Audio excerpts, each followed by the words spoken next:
Marino is recognized for 5 minutes. Thank you, Madam Chair. Administrator Guzman, thank you for being here today. You've already heard a lot of questions about the fraud dealing with the idle, and you know, when there's possibly 86 billion.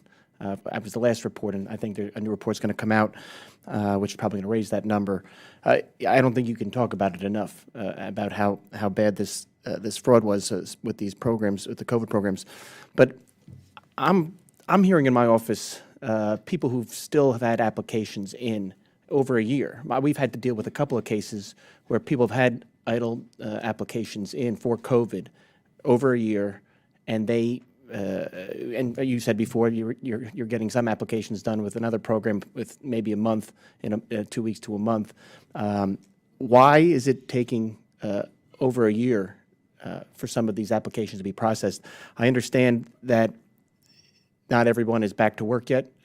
Career employees are still working from home or have the option. Could that be leading to it? I mean, why are these taking over a year to get done? Actually, the COVID EIDL program is the program that I was referencing, in which the average turnaround time is 2 to 3 weeks for 500,000 and under, and it's about a month for those above. And that's the one that we're processing about $700 million a day, and have been on average since the summer $1 billion a day. Within COVID EIDL, I was not happy with where it was, and I've actually moved it to my Office of Capital Access to streamline processes.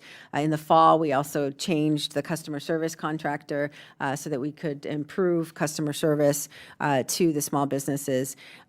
With those borrowers that you're finding who have been in the system for that long, they are under multiple reconsiderations. In other words, they've been denied and have come back for further reconsideration.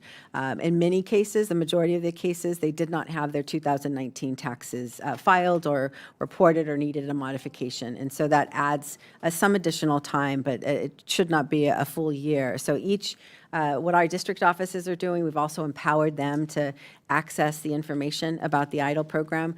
We're happy to work with you and your team to investigate any specific cases that we can unstick in the process.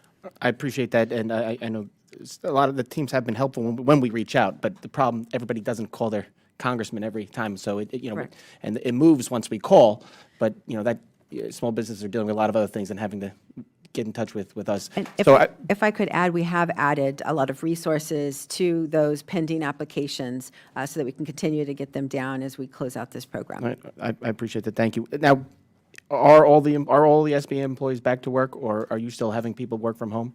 We've had a return to work stance in February, and we're still transitioning with our union employees, but we are, majority of our headquarters have returned to work. But that has not impacted. Obviously, we've scaled to put out $1.2 trillion in relief and have been very productive over these past 2 years.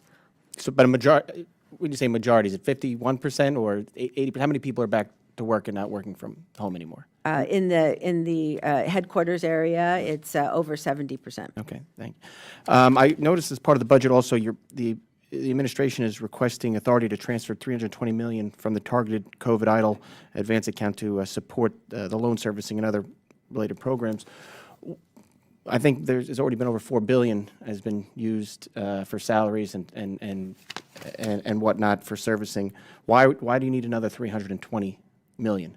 The COVID EIDL program is, of course, a 30-year loan, and so we will now be servicing 3.9 million borrowers. And the SBA anticipates needing additional funding to continue to manage this portfolio into the future and make sure that they have the resources and the customer service that is expected. How much has been put, though? I mean, it's been over $4 billion, though, hasn't it? That's been put towards the program already when you're transferring another 320? The program has dispersed nearly $4 billion in funding correct loans to small businesses. I'm going to just switch to one other question because I have a little bit of time left.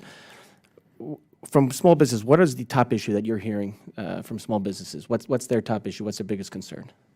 Across the board, I mean, small businesses, and note that we've also had a surge of new entrepreneurs as well. Just top issue. I got 20 seconds. The top issues are, there's multiple though. So capital access is always one of the top issues. And then in addition, when anybody managing talking, their I'm business, sorry to interrupt, but anybody, supply chain, inflation. And workforce that's what I'm hearing. issues across the board. Inflation. So I would put all of those for. What But inflation is what I'm hearing a lot from all different businesses, and I'm running out of time, but what does this budget do to address inflation?